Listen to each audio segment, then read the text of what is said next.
Kapolrestabes Palembang Kombes Pol Muhammad Ngajib bersama dengan jajaran Satreskrim dan tim identifikasi serta tim medis Polrestabes Palembang kembali mendatangi panti asuhan Fisabilillah Al-Amin. Kedatangan kedua kalinya pihak kepolisian ke panti asuhan yang viral setelah rekaman aksi kekerasan anak dilakukan oleh pemilik panti asuhan yakni Hidayat yang semalam telah ditangkap dan telah dilakukan oleh TKP. Kasat Reskrim Polrestabes Palembang AKBP Haris Dinza mengatakan kedatangan pihaknya itu untuk melanjutkan proses penyelidikan. Diberitakan sebelumnya, polisi tak butuh waktu lama untuk menangkap pengurus panti asuhan Fisabilillah Al-Amin setelah viral aksi kekerasan terhadap anak-anak yang diduga terjadi di panti asuhan tersebut.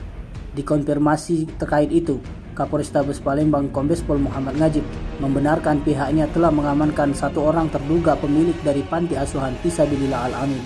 Tim Liputan Sumsel Update TV melaporkan.